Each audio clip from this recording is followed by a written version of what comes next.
um, both kind of like mechanically as well as ethereally. So dig, I'm really excited about getting into it myself.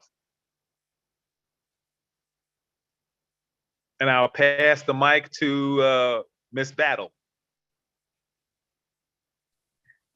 I guess I am Miss Battle.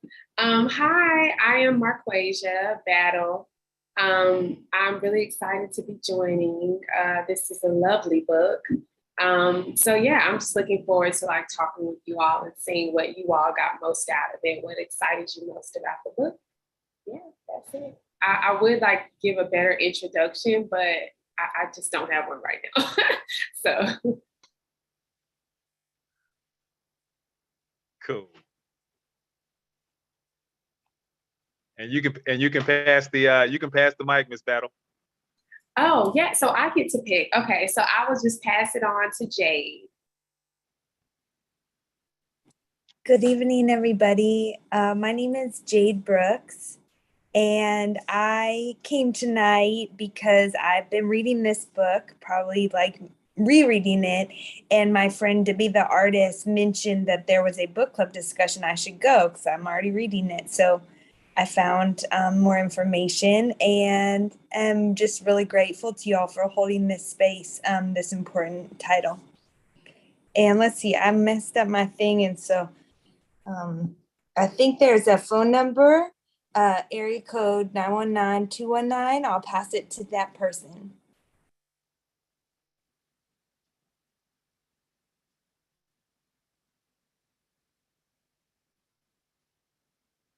Uh-oh. I think they might have stepped off for a split second. But before they get back, I'd like to ask you, Brooks, what made you start reading this book before you find out about the book club? Yes, well, I read it years ago, so I wanted to re-engage with her teachings in the wake of Miss Hooks's passing, and also, to be honest, I feel kind of cynical about love right now. Corroded, rusty, grody, heartbreak. So I needed some juice to reconnect with this powerful force in our world. That's a good reason for all of us, I think, to be reading Bell Hooks. We did plan in advance to read this book in particular, but the passing of Bell Hooks this past year was I mean, she lived a full life, but it was also just like, Bell Hooks, why did it have to be Bell Hooks? So I do agree that the teachings are important for us to review over and over, especially with regard to love. Bell Hooks had a lot to say about socio-political issues that were integral to some of the things that we are experiencing right now. And at the core of that is love, and what love really is and what love isn't. So I want to just start out with the just a little bit about Bell Hooks, as you see here on the screen, with regard to the author history. So I'm reading from All About Love, which is a study guide that was created by the Smart Brown Girl Book Club. And it's a syllabus written by Tamara. I'm hoping that it's Tamara, but it has a TH there. So if I've mispronounced that and you're watching, please let us know how to pronounce your name. But Tamara Jean, and it was edited by Morgan Holloman Bryant. This syllabus in particular does help us to kind of just get right in to the discussion. So here's a little bit about the author, Bell Hooks. Born Gloria Jean Watkins on September 25th, 1952, in the Appalachian region of Hopkinsville, Kentucky, Bell Hooks wrote that her Black feminist awakenings began at home, where she grounded herself in, quote, the way of knowing I had learned from unschooled Southern Black folks, end quote. Hook's pseudonym honors the legacy of her mother and grandmother. She chose a lowercase spelling to shift focus away from her identity and towards the substance of her writing. Hook started her literary career while receiving her formal education, graduating with a BA from Stanford, an MA from the University of Wisconsin in Madison, and finally receiving her PhD from the University of California in Santa Cruz. Starting with my favorite, Ain't I a Woman? Black Women and Feminism, published in 1981. Hook's work has been a steady cornerstone in the Black feminist canon. Firmly rooted in the Black feminist principle of developing theory from wisdom and experience, Hook's work on race, class, and gender is rooted in analysis of deeply personal moments from her own life and the life of Black women around her. Known for retrieving the practice of theorizing from the confines of white male-dominated academia, Hook stands as an exemplar for producing political theory from the Black feminist perspective that was designed specifically for collective liberatory aims. And I'll stop there. And if anybody has any questions or comments that we just like to start out with, I'll just allow for some space for that, and then to see what Q or John would like to do next in terms of the next part of this discussion. Let me also say that we're all adults here, and so if you drink it, pour it. This is a laid back discussion, and with all the things that are going on in the world today, everybody deserves a sip right now. So don't feel bashful at all. As a matter of fact, I'm about to pour some for myself, and so please join me if that's what you do. I just want to put that out there. Hey, Angel, I just wanted to say on that, I love that quote of hers. I don't see the whole thing, but the way of knowing. I learned from unschooled Southern, like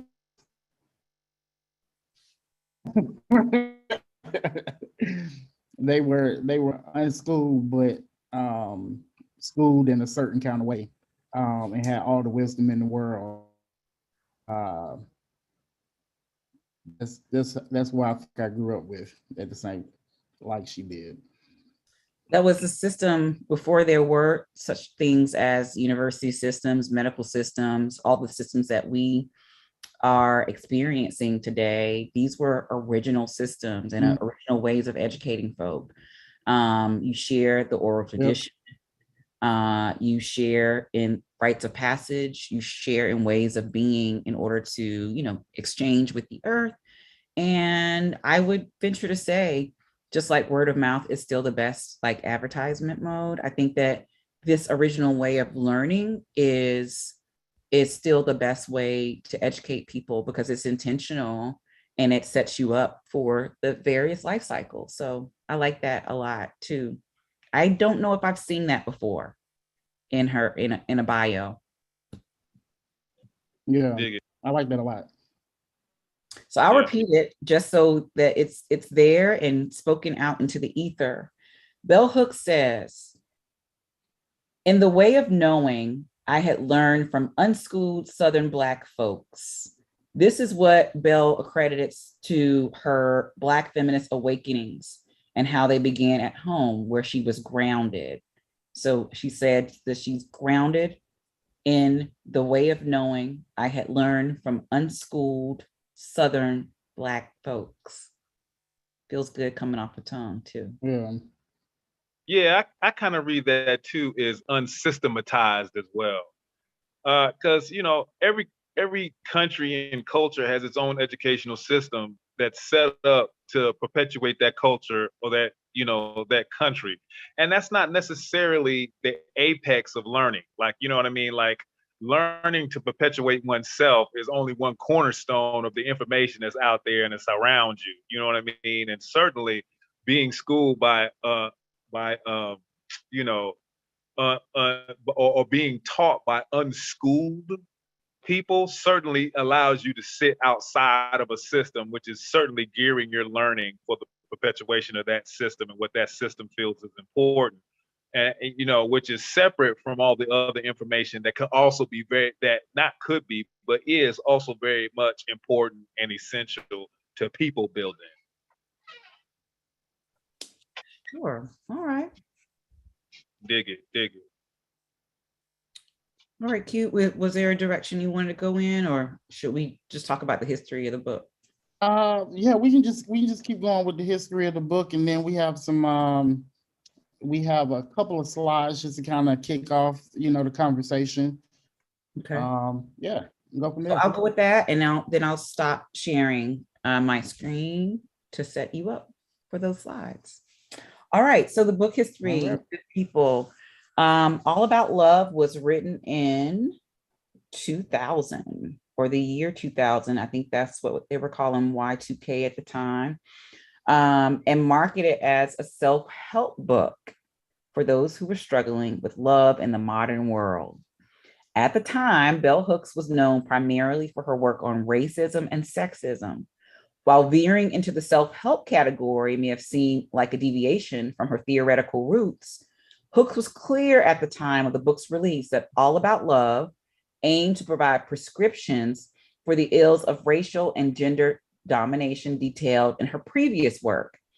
The work of reimagining love is ultimately geared towards ending domination. And Hooks reminds us through the book's subject matter, that any time you talk of in ending domination, you're talking about love in action. Ashe. While modern culture has changed dramatically over the past 20 years, All About Love still stands as an archetype for putting liberatory theory into practice, guiding readers through the process of redefinition, self-recovery, and political transformation. Although the challenges of our contemporary moment have certainly changed, the challenge to hold a notion of love separate from an oppressive culture still stands as an important part of the personal survival and liberatory politics of Black women.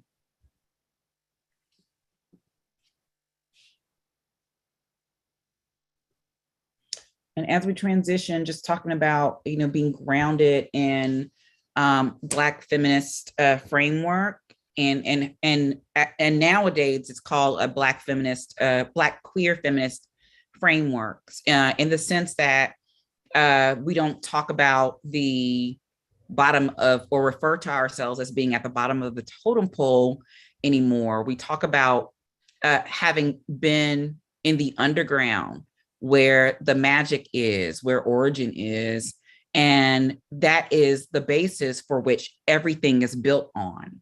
And so Black queer feminist theory, in the sense that you talk about racism and all the other things, is the place that we have to start in order to solve the problems of racism and sexism and all the isms that exist, because who's affected the most at the root? Black, queer, femme identified people in this society of domination. So it's a place that you have to start when you're building from the bottom up, in order for there to be the opportunity for a free world. That was super awesome. It was so intellectual. No, I like how you did that. Absolutely. And like, I dig everything that you're saying. I think what also makes the book very powerful for me is, even though she's an intellectual, and her back and her background is in social cultural studies.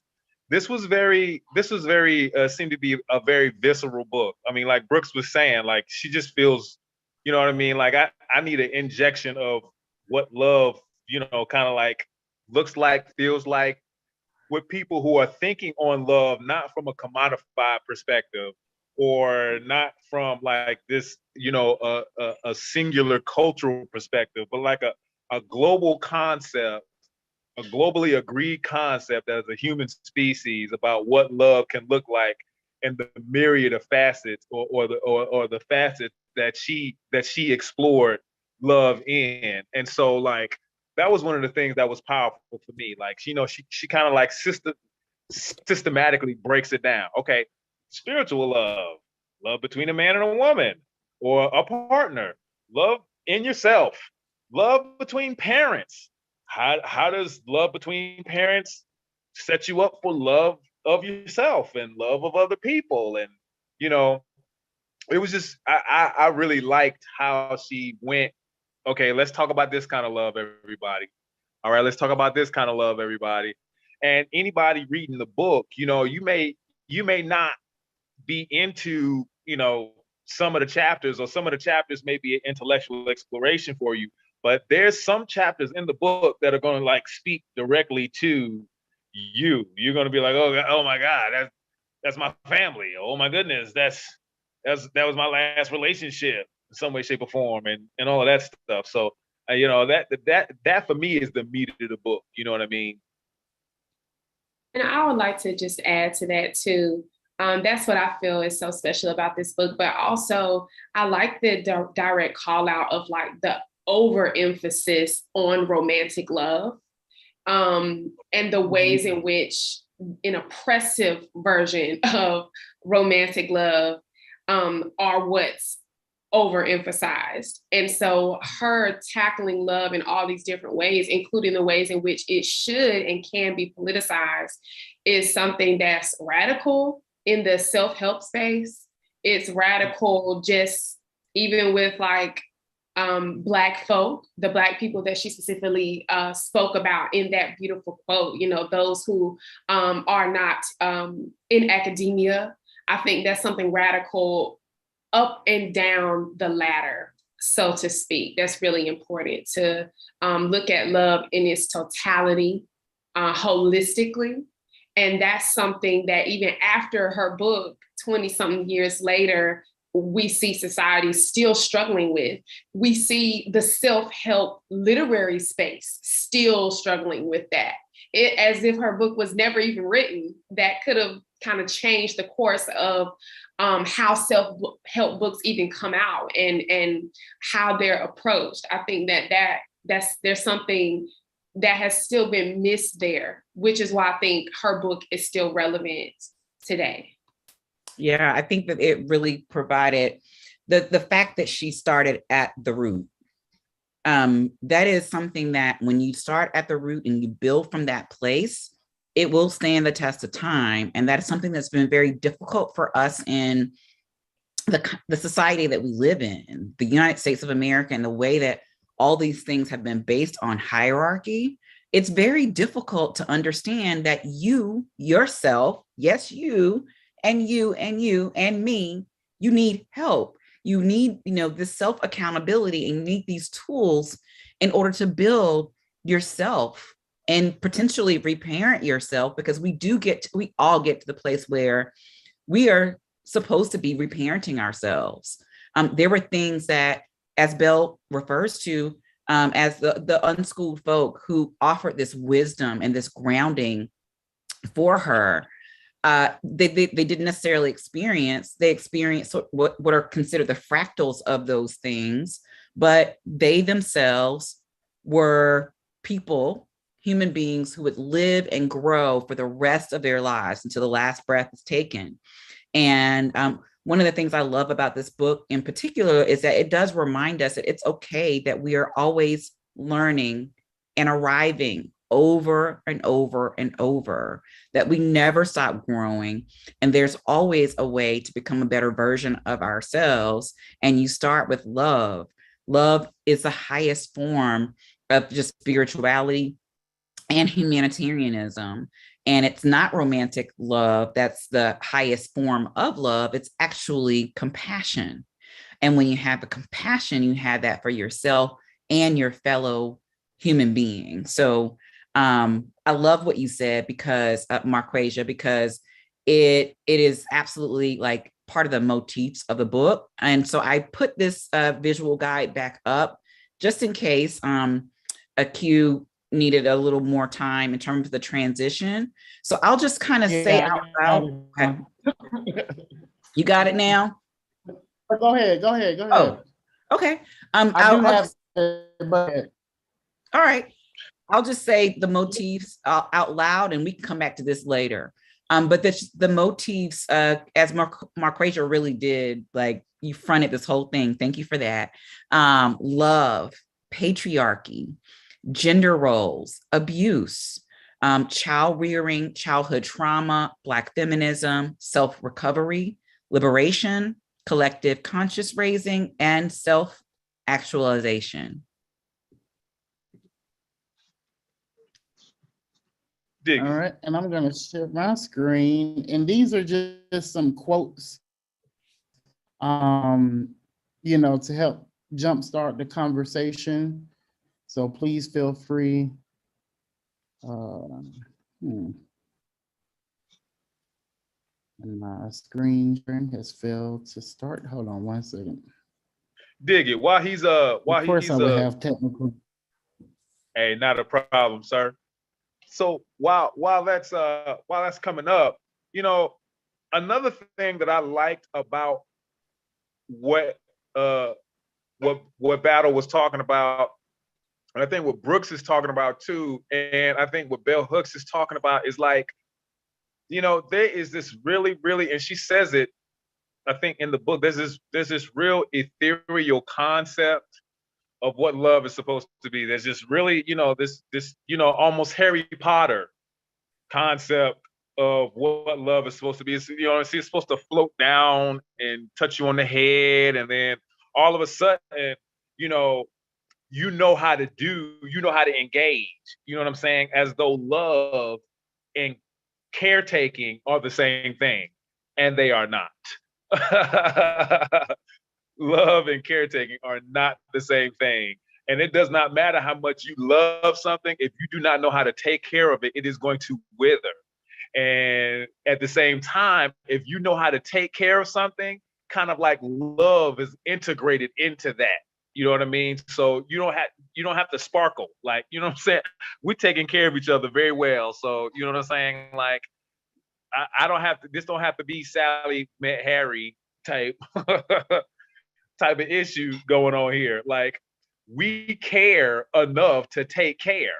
Nobody's paying me to want to take care of you. So if I want to take care and I'm intellectually involved and intellectually analyzing how to best take care of you, that is a foundation for any type of quote unquote romantic love that can grow from that. Because if we get used to doing that, then romantic love, all we need is like a full moon and some wine. Boop. Romantic love. You know what I'm saying? Like, we're Gucci at that point. You know what I'm saying? But no matter how much wine you have and how many full moons you have, if after the full moon goes away and the bottle is empty, if you're like fundamentally annoying the shit out of me, we are at the impasse. You know what I'm saying? Like, yo, the clothes hamper is right there, dude. You know what I'm saying? Like, it's, you know, it's a simple thing. It's a simple thing. You know, so I think that's the discussion that a lot of people need to have, the mechanics of taking care of each other and really letting that be the foundation, like what she was talking about, as opposed to this, you know, like you were saying, this romantic love that really gets us around 40, 50 years old and being like, dang, I really need somebody to take out the trash, give me a back massage and cook dinner. I really need that. This is awesome. You know what I'm saying? But I've been looking for this dude that's supposed to, like, you know, I don't know, whatever a dude would do that's magical to somehow, you know, enter my world. And that's not a blank check to like not be sexy. That's not like a blank check to be like, I take good care of you, girl. So while I have to like blah blah da da da, but it does say that we have overemphasized this idea of an ethereal process that happens when I and I think to the detriment of the learning how to caretake, which then is the key to the ethereal process happening. Mhm. I think that's a good segue for the slide that we have here. And if you notice, I did drop the link to the guide, the Smart Brown Girl guide that I'm using, that coincides with what we're seeing here on the slides in many ways. So the slide here, love is an act of will and choice and not by instinct. And so curious as with regard to the questions that talk about Bell Hooks' definition of love and all about love. The definition that Bell Hooks uses, and you'll see on page, I believe, was it 48? It might be 51, but there's a poem that she uses words from M. Scott Peck quite a bit, The Road Less Traveled, and defines love not as an investment of feeling or emotion in those we care for, but rather the will to extend oneself for the purpose of nurturing one's own or another spiritual growth. Again, that definition, thank you, Marquasia. It's page 51. Hooks defines love not as an investment of feeling or emotion in those we care for, but rather the will to extend oneself for the purpose of nurturing one's own or another spiritual growth. And so this slide highlighting love is an act of will and choice and not by instinct. I'm wondering what you all think, Marquasia, Jade, in terms of how does Hooks' definition of love as an act of investment in spiritual growth challenge your own notion of love? Okay. First, okay, how it challenges my notion of love. I think the real challenge for me is kind of like, without, I feel like this phrase is overused, but like leaning into that idea more. I won't act like I never thought about these ideas that Hooks presents in terms of the definition of love and how it's supposed to be walked out. But what I will say is that when you are trying to act this out and thinking, okay, well, I want to engage with love as a verb and not just as the noun. And I want to extend myself and I want to live in this at every level, in all of my relationships with people and apart from the relationship, just people that, like showing that love. For me, the resistance is in not being on the same page about that definition, which is what Hooks talks about in the book, is that everybody has all these different definitions of love. And what John mentioned as well, it's that, well, love is just supposed to fall down upon you and you get it. And because so many people kind of subscribe to that, it's hard. It's just, to be frank, it's hard to move in this type of way, when that is not the way that society has adapted. So I would say that is the challenge. It's like, Bell Hooks to me is this light bulb, and it's like, oh yeah, like that is me, that is my thought. But then it's like, okay, now I feel empowered to I'm not crazy. I'm not I didn't just pull this out of the sky. This is a valid train of thought. And so kind of trying to move in the world and hold on to that validity on your own sometimes. Everybody has not read this book. Everybody does not even think this way, even if they have read the book, or whether they have or haven't, So I think that is the challenge. It's like, okay, I read this. I thought this. Now I feel confirmed, but how do I move in the world like this, knowing that just as Hooks wrote years ago, it's still the same, that the world does not move collectively. So that is the challenge. Mm-hmm. Super Very well good. said. Super well said. In terms of that definition, like I think you answered it, but just to go a little further in turn before we go to Jade, because Jade, I would love to hear what you have to say about this as well. But does the new definition introduce helpful new context and troubling contentions? And I definitely think that you answered that when you talked about the light bulb, that bell hooks is this light bulb for you. But if you care to offer any more clarity as it relates to that question, does the new definition introduce helpful new context or troubling contentions? I think you did, but if you just wanted to point those out. I can say, to answer it a little bit more directly, is that, well, I can say this is the part that answered, like, that brought helpful new context for me. I literally have the page, have it open, where it says affection is only one ingredient of love.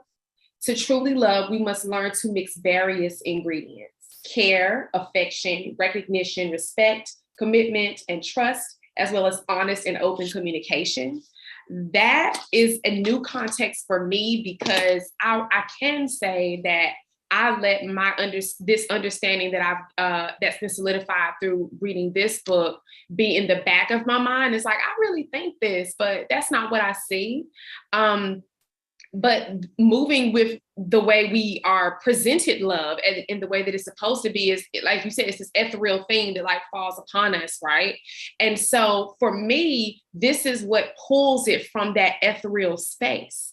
It's like, these are the ingredients. And I specifically love it when Bell Hooks says that it is quite intentional that love is often presented to us in this very ambiguous way. And because if no one can really define it, nobody has to be held accountable for the ways in which we show up and the way that we engage in love. And so that is the new context for me, was like, okay, love is supposed to be something that we act out and that we choose to do. It's supposed to be intentional. But now the new context for me is like, these are the pieces and the ways to do that. There's like, this is what it is, but then there's also this roadmap for how.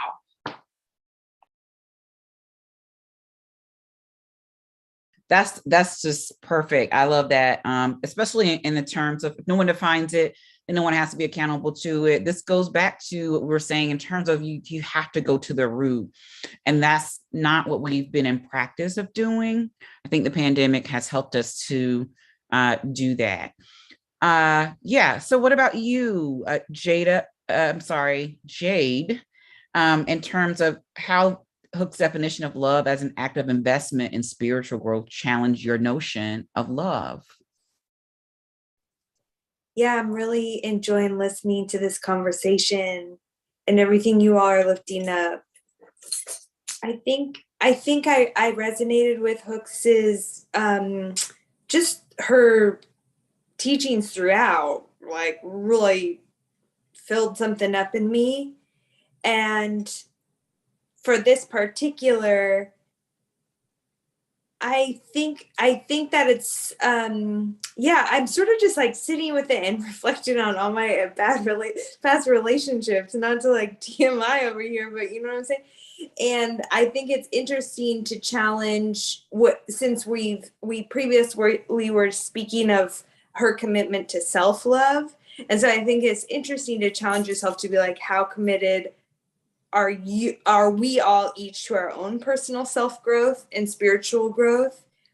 Because I feel in order to grow, people have to be willing. Like, you have to want to grow and be transformed. And so I think there's like that mutuality that I'm just thinking about. But yeah, I mean, it's a tall order. It's a tall order, really showing up for it. I don't know why my thumb's raised. I didn't do that on purpose. That's like looking at this on the screen. I'm like, it's worth it, but it's work for sure. Dig it. Yeah, I think that's great. It's work. It feels like a full-time job. I'm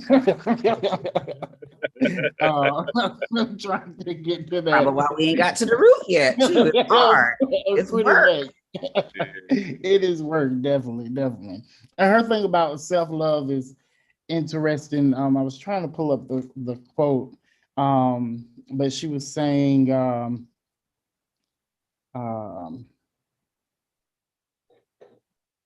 it's no accident that living purposely is the sixth element of self-esteem.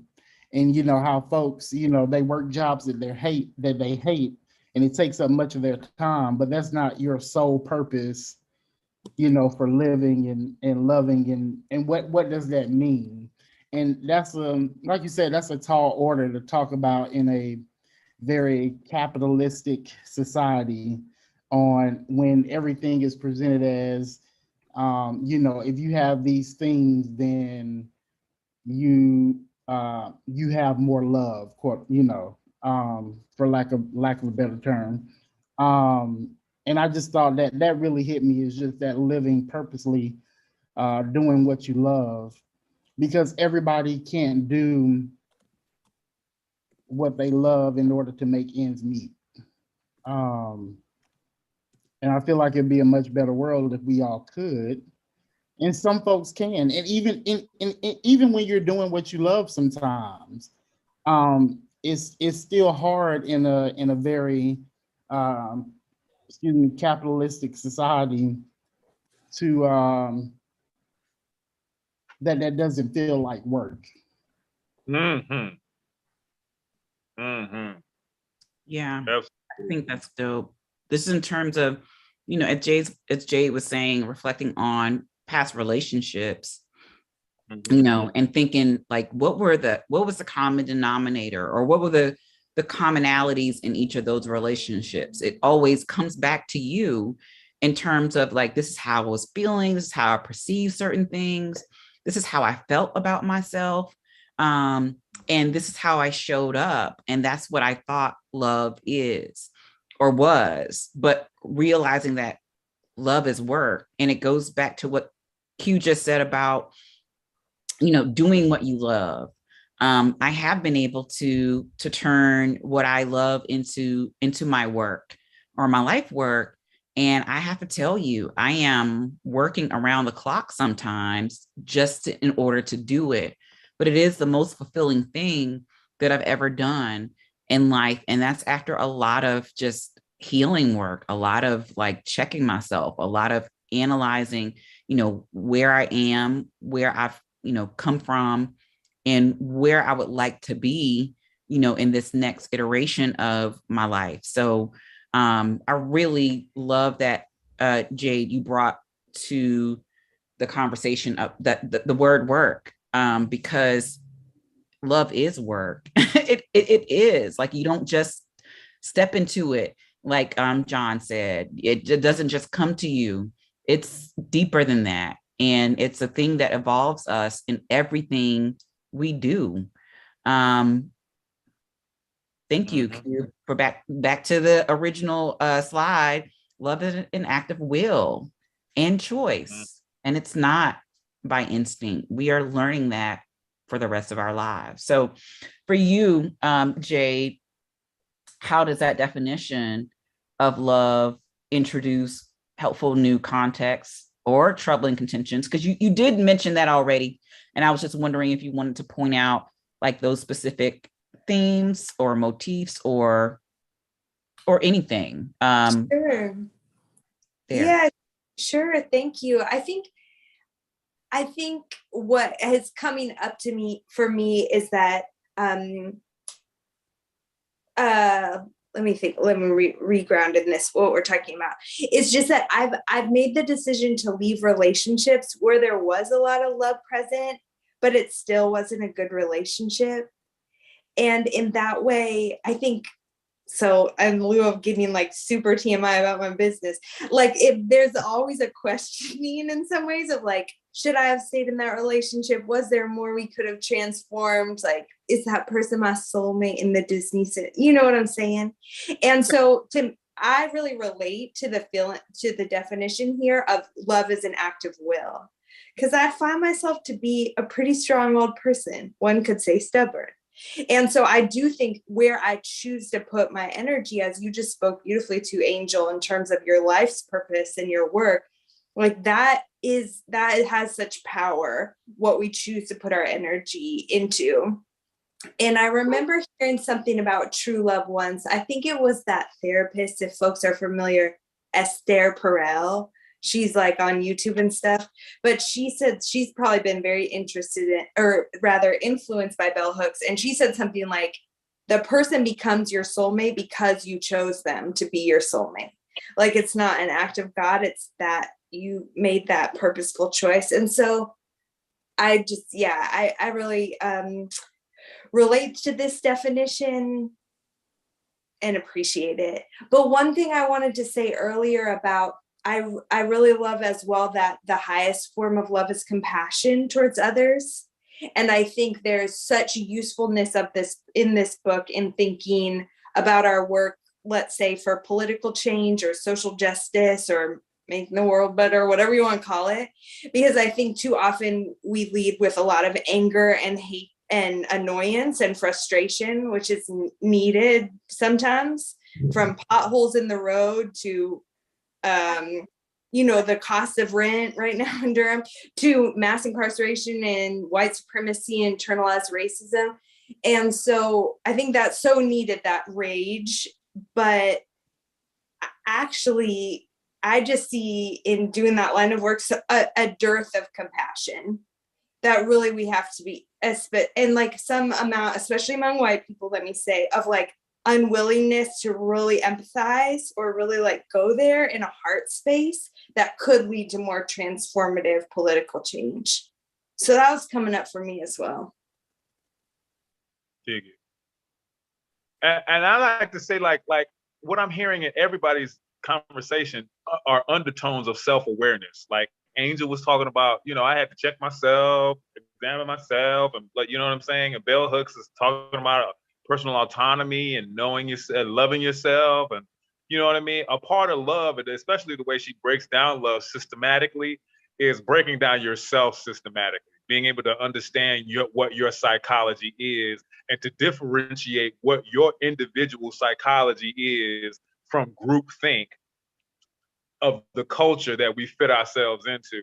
And so very, very few people find what actual love is, because they can't divorce themselves or separate their psychology from the psychology of groupthink.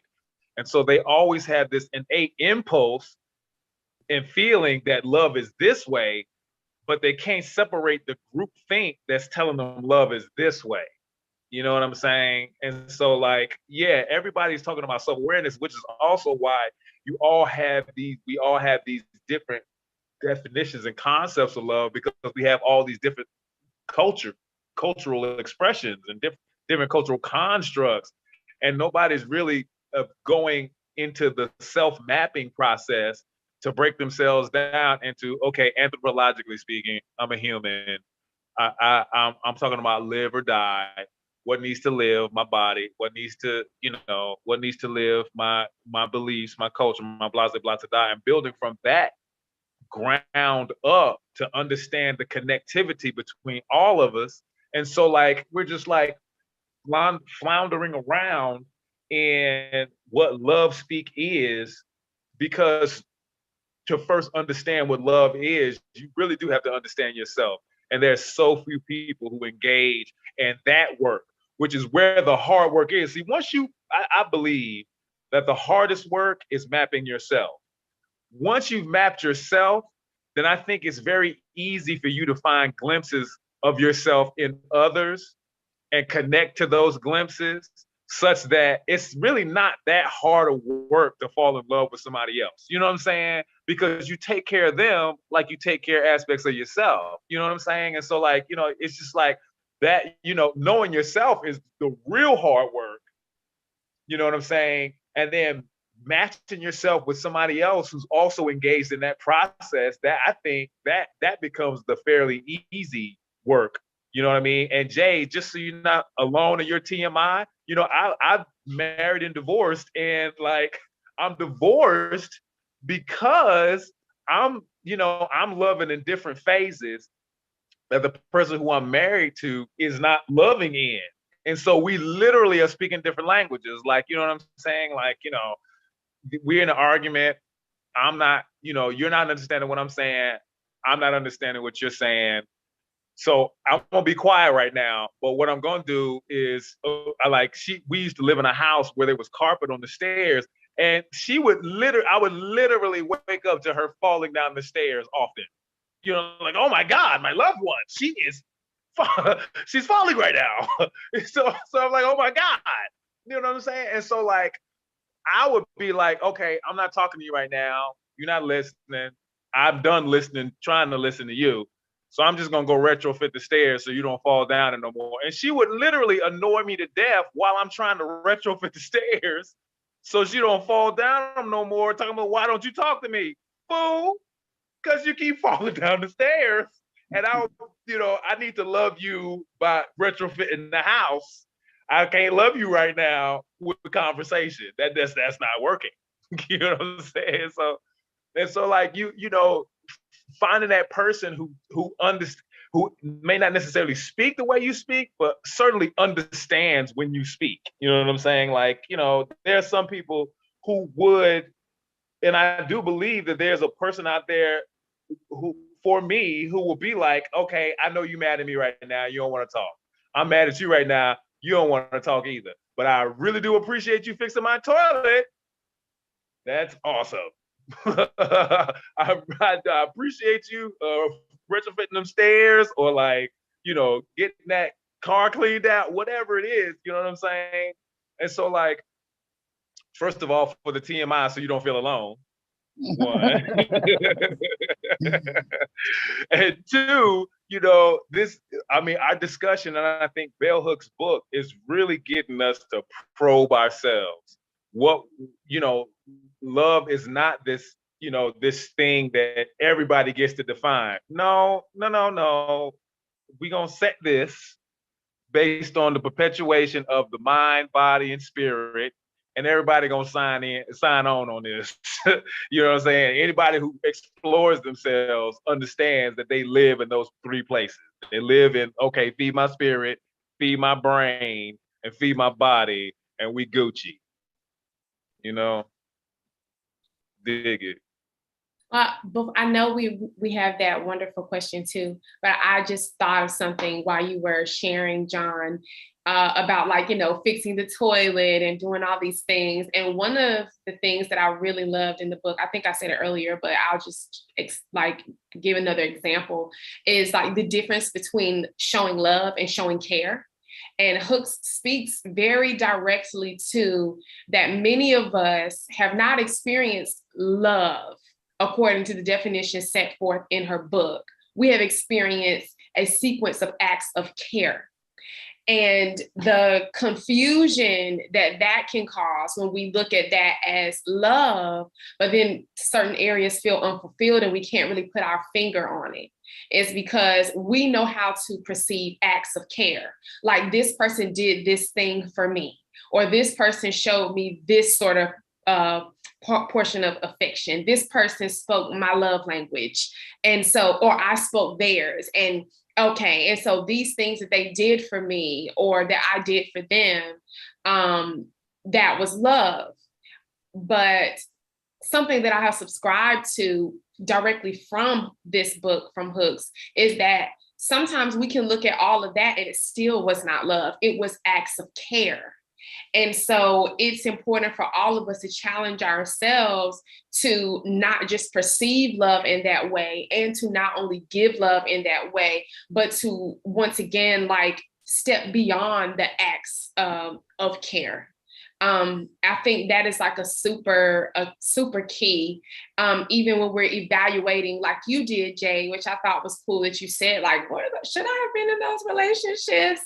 It seemed like it was something good going on. So what happened? I think that I apply that lens when I look back and I'm like, yeah, I thought that was a mess, but why, And sometimes you just want to try to understand that other person too. It's like, well, I thought I was doing what I was supposed to be doing, but why do they do me like that or whatever? And then when you can really get a perspective on, this person knows how to show acts of care. They do not know how to love. That can open some things up for you. And even on the flip side, where you're like, oh, well, they seem to do everything right, but it still wasn't for me. What was it? And it's like, well, was all that everything right on your list? Was that acts of care? Because if it was just acts of care and those were the boxes being checked off, then that would explain why in the end, you didn't feel like you were truly fulfilled, you know? So yeah, that's just like the new context that was opened up for me as well in terms of like reflection.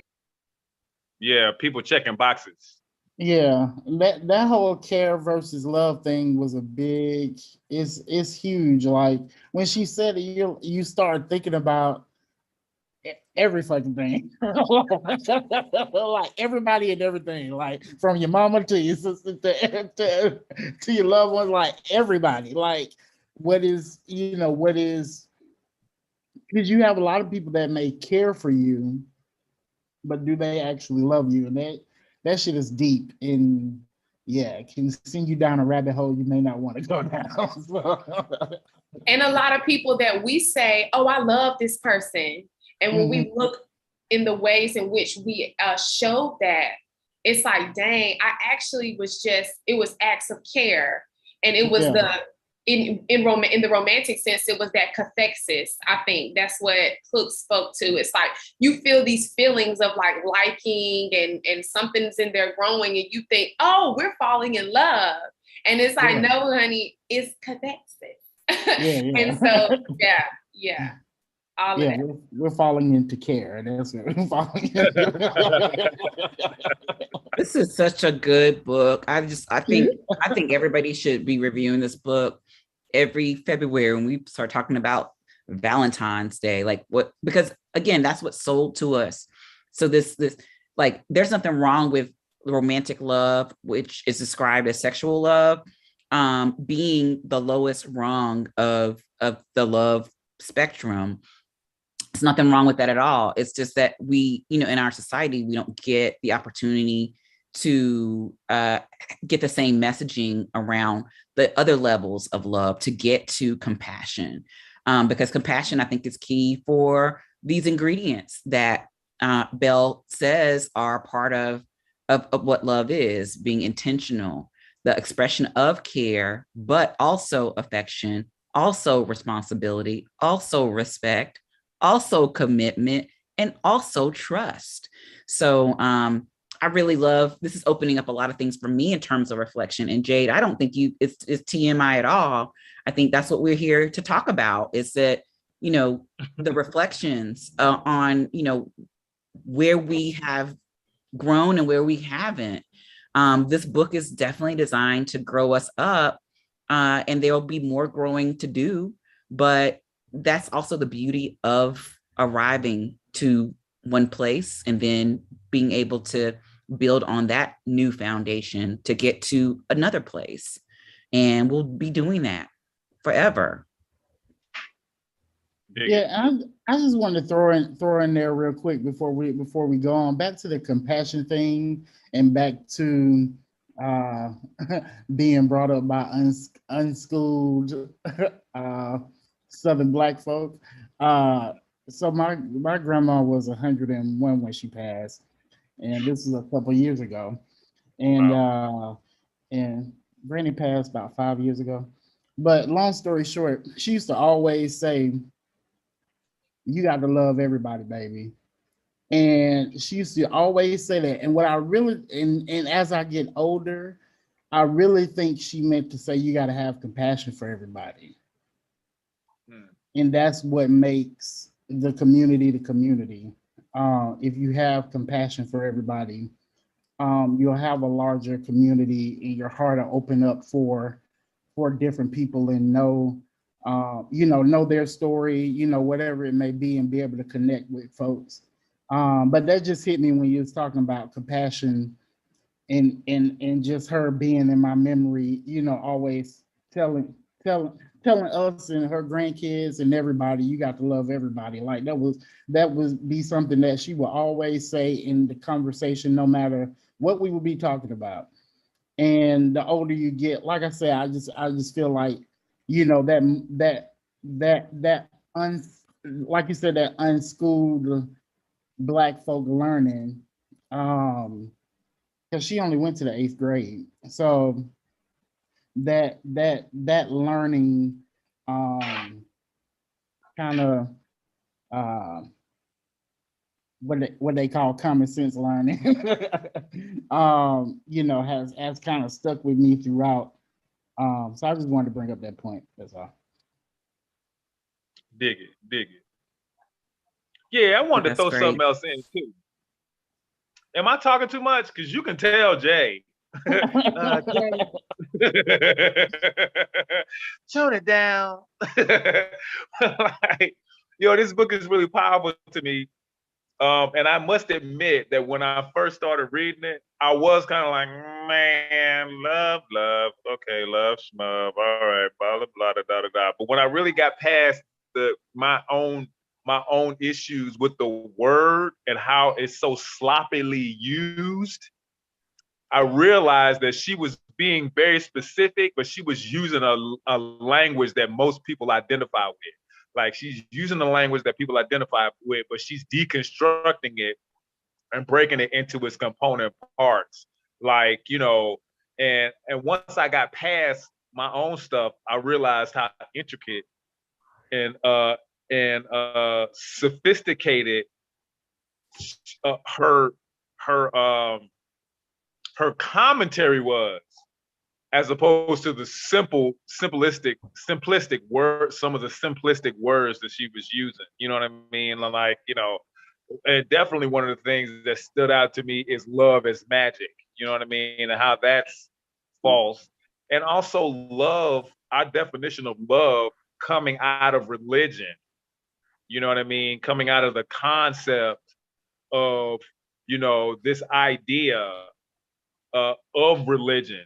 You know, God bless your Nana. I have never believed that you have got to love or even have compassion for everybody. But that's not a conflict. That's just me saying Jay is not that big. Jay, and I am in contact with how small Jay can really be. And because I have seen, like, I used to live in Atlanta, and I used to see like love being very transactional, i.e., checking boxes, or love, the concept of love coming out of this idea of religion. And I used to watch relationship atrocities happen under the phrase, he loved Jesus, so I love him. And I'm like, dude, you gotta break that down. Like Bell breaks that down. You know what I'm saying? And so that's a whole nother conversation in the Bible Belt. Yes, GCP, it is. But like, had you broke that down, like she breaks down love, you would have realized that, like, you know, loving a deity, especially the deity Jesus, loving that is based on very clear cut, clear, immutable behaviors and constructs. And so, like, it wouldn't matter what he said, it would matter what he does. And in his doing, it's very clear he does not love truth. He lie to you every chance he gets. He does not love truth at all. He does not love patience. He cussing you out in the middle of Walmart. Look, what are we doing here?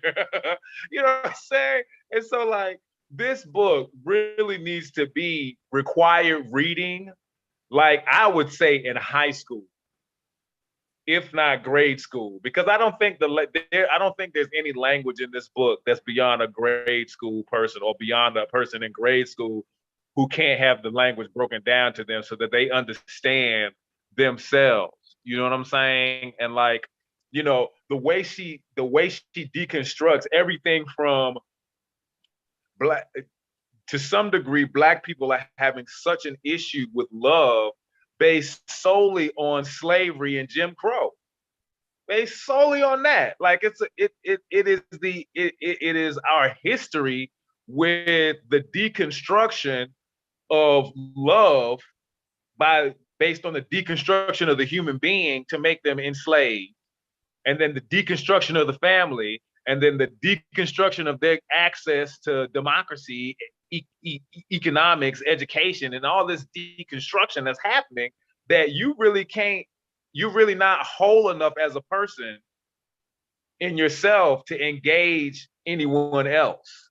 You know what I mean? And so she's kind of like, I look at this book as really kind of like specifically speaking to oppressed people who have been deconstructed, whose humanity has been deconstructed, for this book to say, hey, these are the components of your humanity that you really got to fill back in, so you're not creating families because a cultural construct says that you need to marry and create a family and have babies, and you have no idea how to raise a child, how to love a child, how to love yourself, how to teach that child how to, you know what I mean? And it's just and it leads to such fragmentation in a society.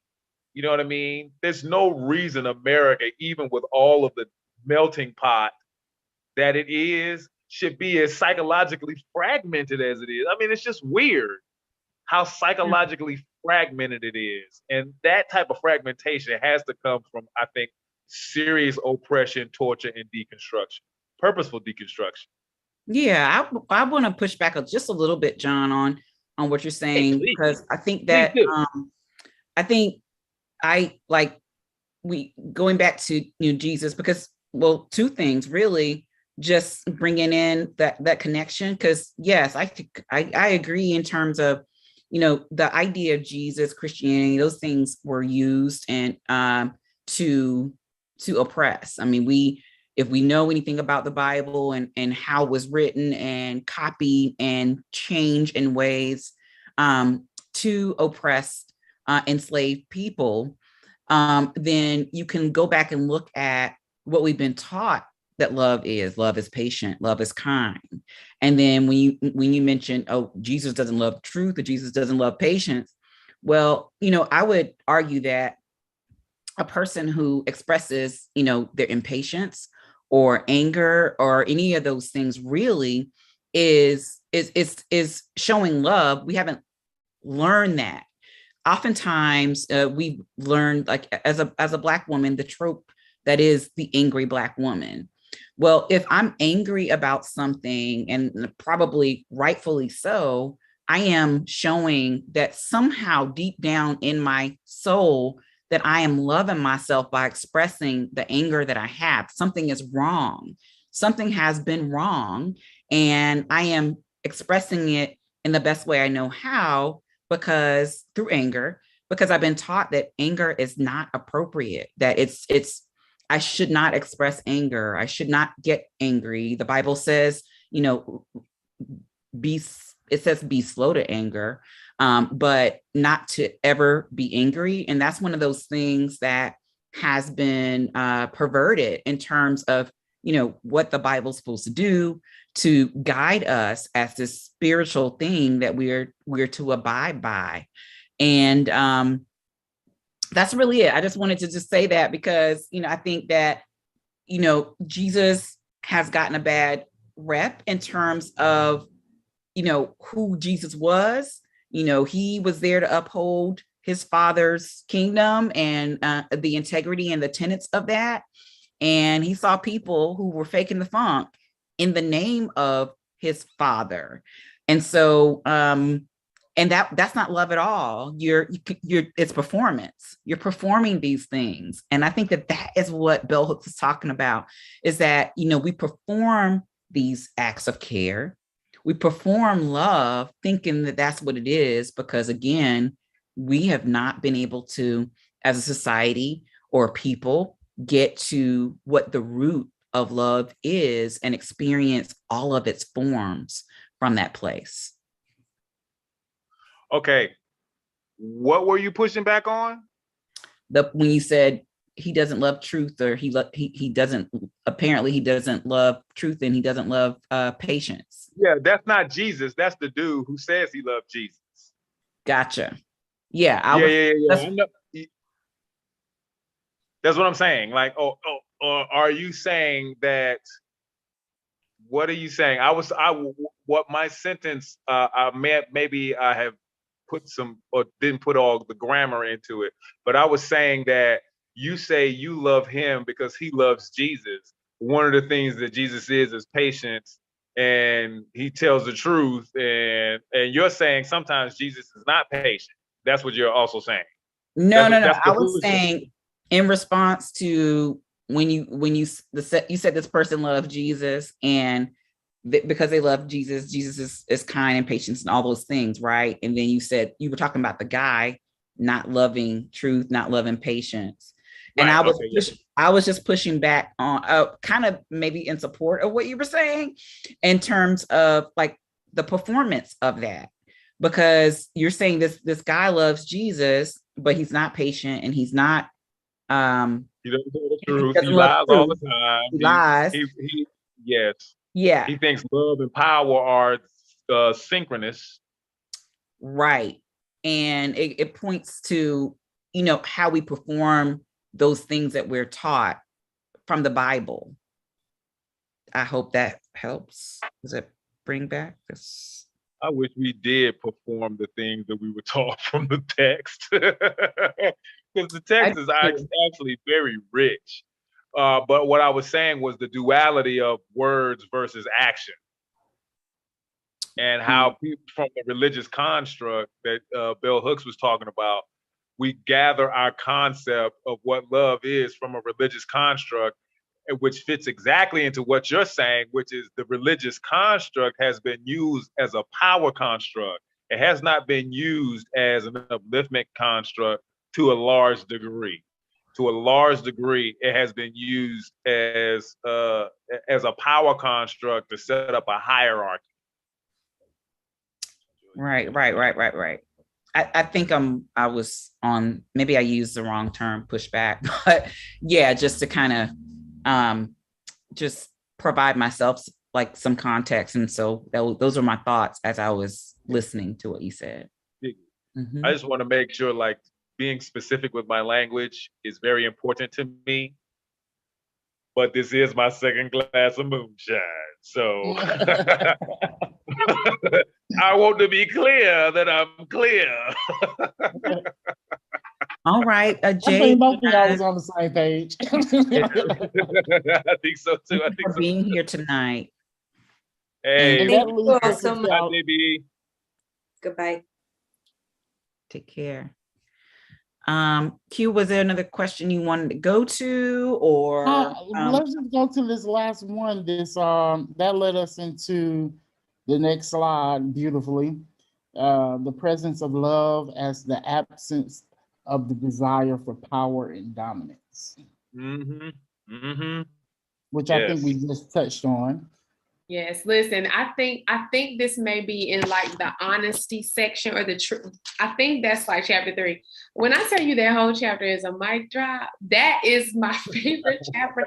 It actually took me longer to read the book. I could have ate this book up so much faster, but I kept rereading, like, what? Hold on, rereading. Because I think it is important to acknowledge the things that combat love and how prevalent they are, and to acknowledge that they are very much intentional. Mm-hmm. I think that just talking about the ways in which power and dominance are asserted and the need for them, and how the need, and this is also addressed later in a political chapter, but the need for power and dominance almost being positioned to us as normal, as the status quo, as the way it should be, even though it is wholly not, and how even that is intentional at the level of like government, how it's intentional within the home when we talk about gender roles and we talk about the interactions between partners, when we talk about parents and children. And I love, I think there's another, no, it's this, but there's another quote in that same chapter where it's like, you cannot have love where there is like domination in a relationship or between two people. And I thought that that's super powerful, because the way most relationships are presented to us, even from childhood, before we even start knowing what a romance is that there is this dominance, there is this power, and there's this respect assigned to those different levels of dominance and power, and which means there's this absence of respect as well, which we know in another quote is a part of how we truly love. And so I don't know, that whole chapter, and then the chapter about how it emerges in politics, that was just it for me. It really framed things for me. And once again, like Jade, who just left us, said, it made me think about, okay, so in that situation, I was uncomfortable and I didn't have the language to state beyond, I'm just uncomfortable.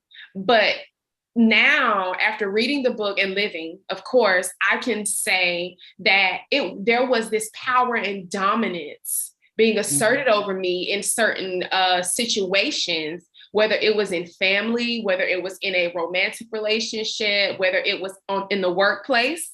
And that was what made it uncomfortable and eventually made me push back. And I'm grateful that discomfort, it almost confirms for me that the way that Bell Hooks talks about love is more innate than we think, even when we don't have the language, because that's where that discomfort comes from. Mm-hmm. Dig it. Very good points. I was going to say that comes back to, that desire for power and dominance. A lot of people think that is love, but it's actually abuse that looks like care, that looks like respect. People think these high, CEOs have all this respect, but sometimes that comes off as dominance. It's interesting the way we, like you said, the way we morph power and dominance into love, or thinking that that's love. And I guess you would say on a domestic, we see that in fruition when it comes to fruition, especially in domestic abuse survivors. You see that really at the forefront then, when it comes to that, but it permeates through so many other sections of our life for men and women in ways that we don't even think about, from the political to spiritual.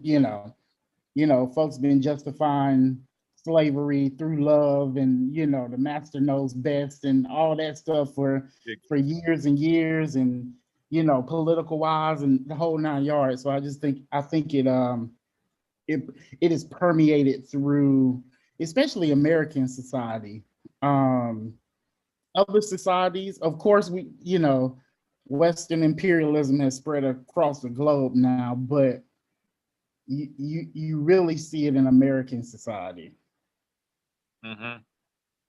And I don't want to be the one talking too much either, but it also reminded me of how she presented the overt and the covert ways that power and dominance are asserted and provide like this imbalance in relationships. And one of the ways, she went in on lying, y'all. That was my favorite. I read it out loud because I was like, I got to hear these words in my room. Like, just the concept of like asserting dominance through the withholding of information intentionally, or through misrepresenting information, and how that is often a tool employed in relationships.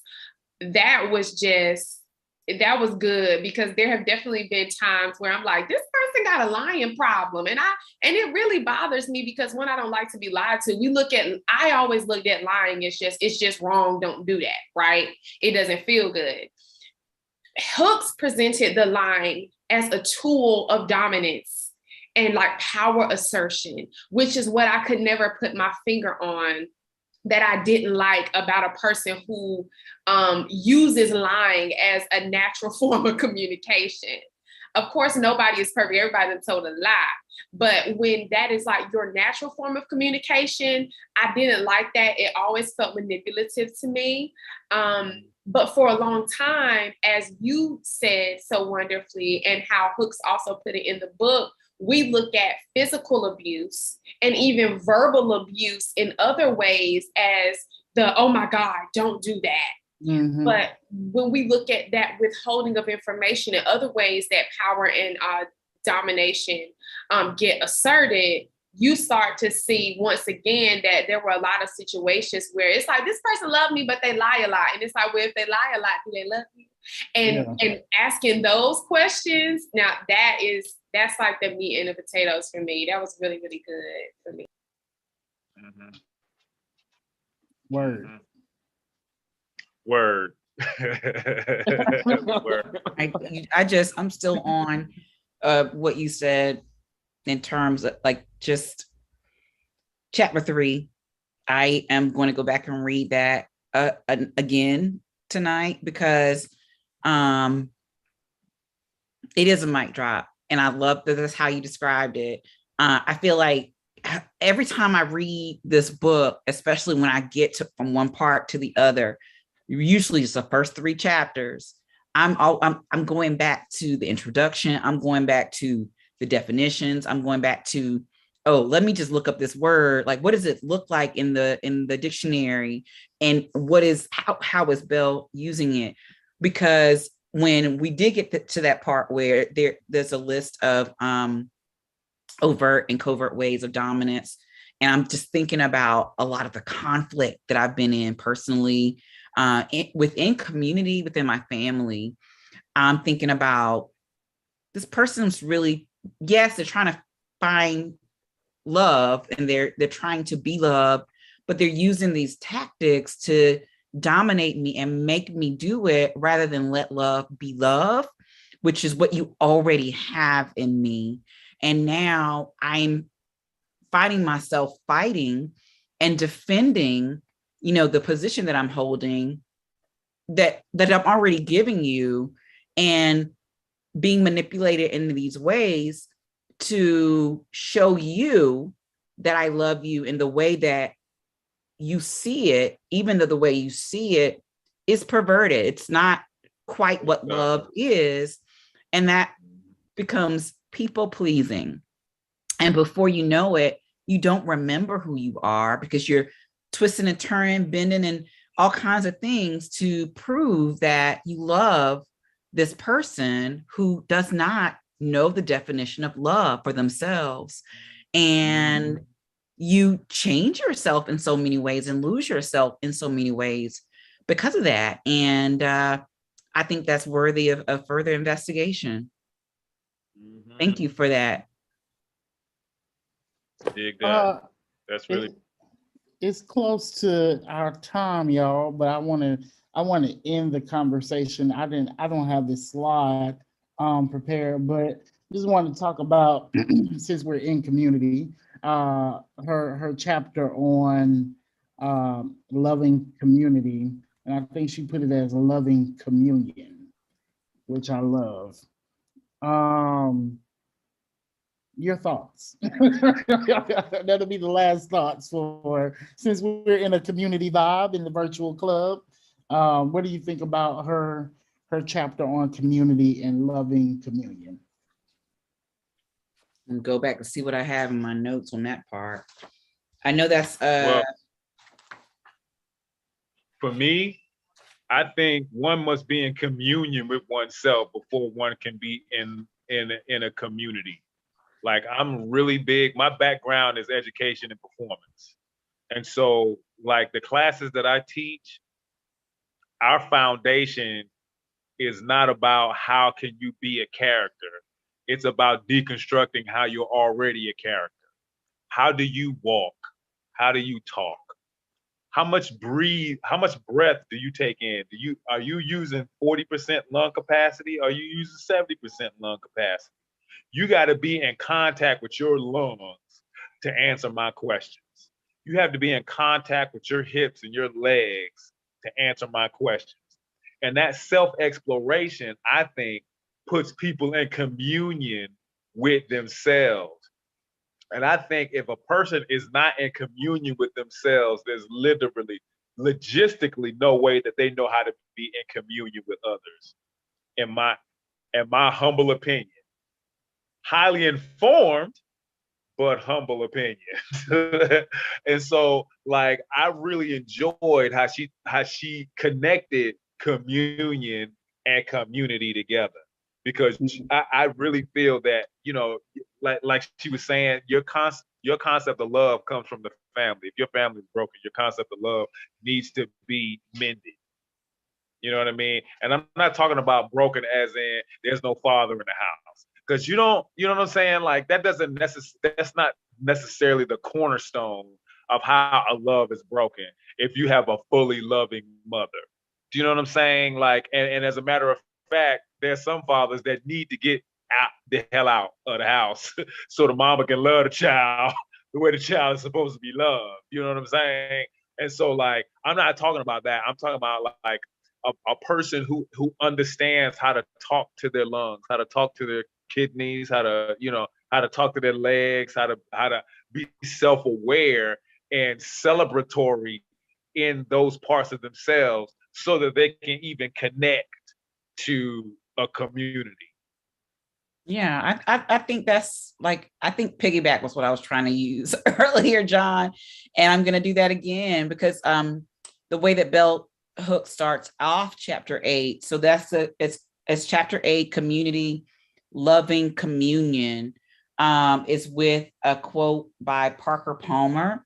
But in the guide that we shared from smartbrowngirl.com on All About Love, the section about community starts off as this. It says, family is traditionally where lessons about living in community are first learned. And so this quote that starts off the chapter, community cannot take root in a divided life. Long before community assumes external shape and form, it must be present as a seed in the undivided self. Only as we are in communion with ourselves can we find community with others. And it goes back to the mic drop that Marquasia mentioned around chapter 3. This was also a mic drop for me, Q, and that's how I'm answering the question. When I got here, I was just like, I'm gonna write this in my planner and remind myself, because I am going to be among family. And I realized that these things, these ways in which I, protect myself from harm is, it came early from family and dealing with situations in which, again, we weren't versed on what love is. That's why this book is so powerful, because it's restorative. It is providing healing in a sacred, intelligent way, in a sacred textual way. It could be something like a Bible, really, to heal yourself. If when they say that, what is it? Something about building up a child instead of something, going back and having to teach them things. Well, yeah, the child. Wait, and something about the term a child in the way that he should go, and he shall never do something again. Yeah. And it's something about like a broken child or something. Yeah, there we go. Depart. There we go. Yeah.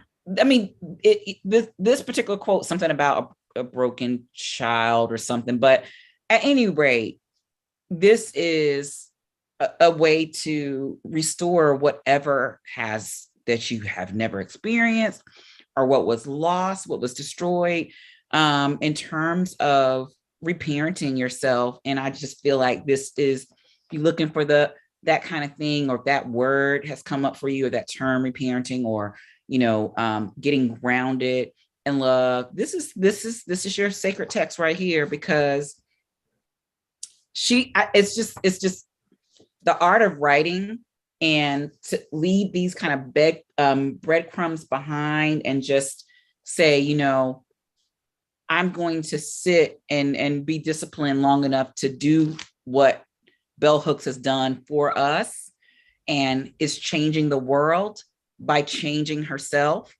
I'm pretty clear that that's what she was doing. She was, you can't write this kind of stuff if you're not doing that work yourself. There's just no way. And this is the model or the embodiment of changing yourself in order to change the world. And that's how I see the work that we all do in the community is we are having to transform ourselves in order to transform our communities effectively. Dig it.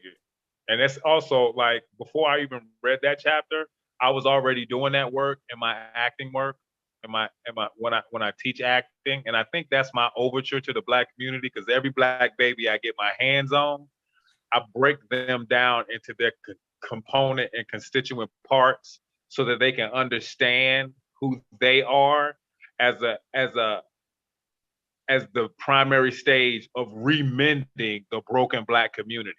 Because you cannot have community until you understand, you cannot have an external community until you understand the internal community here.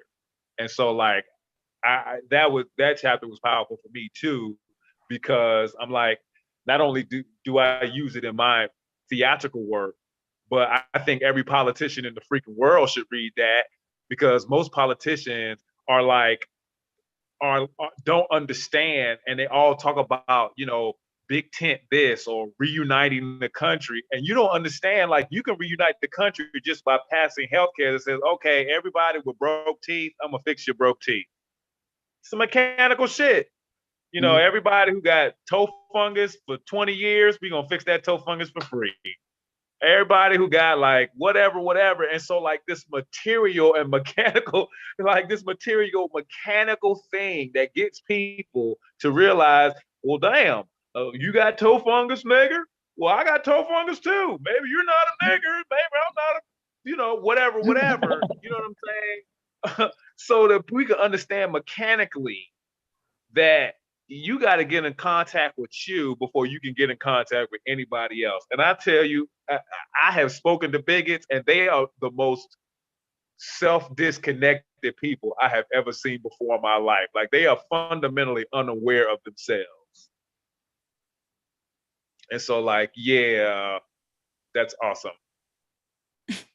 One thing that I'll say about the community is I love the element of like healing and rebuilding that is addressed in the chapter. I think that we talk about, I'm going to talk about the Black community, because to be honest, that is typically where my focus is in a lot of most conversation.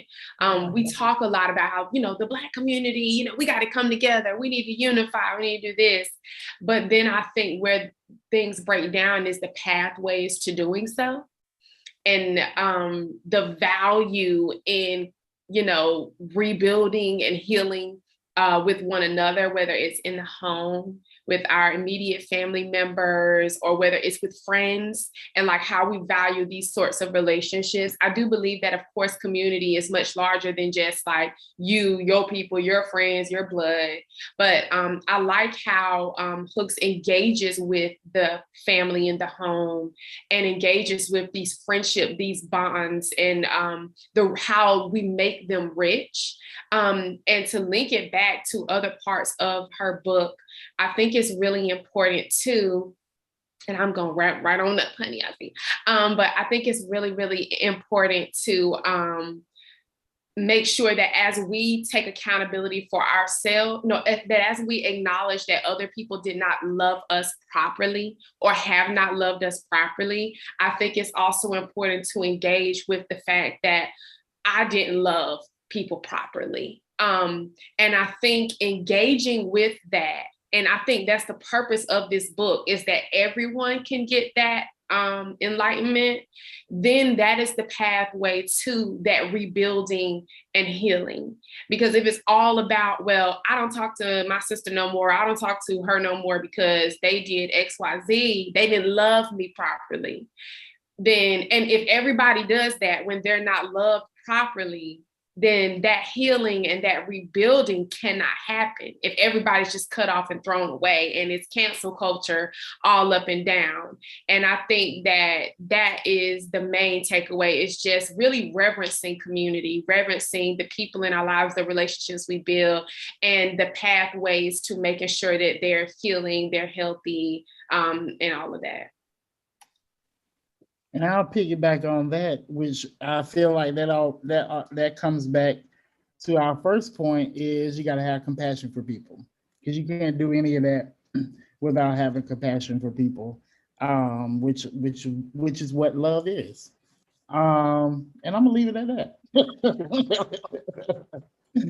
So it's what time is it? Yeah, it's 8:45. We've been talking, and I know we can talk for days on this subject. But thank you for joining us. And the next book will be The Color Purple. I am excited about that.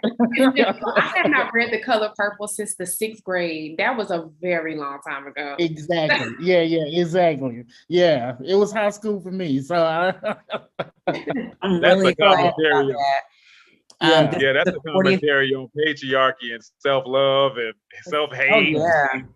Oh my God. I'm And going excited. speaking to the harm, that we've experienced as a result of enslavement, and that we perpetuated patriarchy and all those things. I'm really excited because the book, the movie is powerful, y'all, but the book is so much better. Yeah. If there is such a thing. And we talked about like reading the book versus the film in the past, and you absolutely got to read the book. Yes. Because you get to see what's missing and how somebody interpreted into movie form as another way to get that message to somebody else who may not be able to read for whatever, all that kind of stuff. But that foundation is in the book, and that's where the magic is too. And so when Belle talks about love is magic, love is reading, because that's where the magic is too. And you're able to build things up from that place, the foundation of the words that take form in all those other ways that we all, identify from our unique places. So, Ashe, this is wonderful, great experience tonight, and I'm looking forward to talking about The Color Purple with y'all. 40th anniversary, I believe. Yes, with the new film adaptation coming out soon. So that's exactly. It's a great time to be reading that. Yes. Yeah. Awesome. Yeah. All right. Good night, everyone. Bye-bye. You have a great night. Bye. Thank you for joining us again. Thank you. Thank you so much. Have a good one. All right, y'all. All right, team. That went well. That went very well. Recording? Are we still live? Oh, I'm about to stop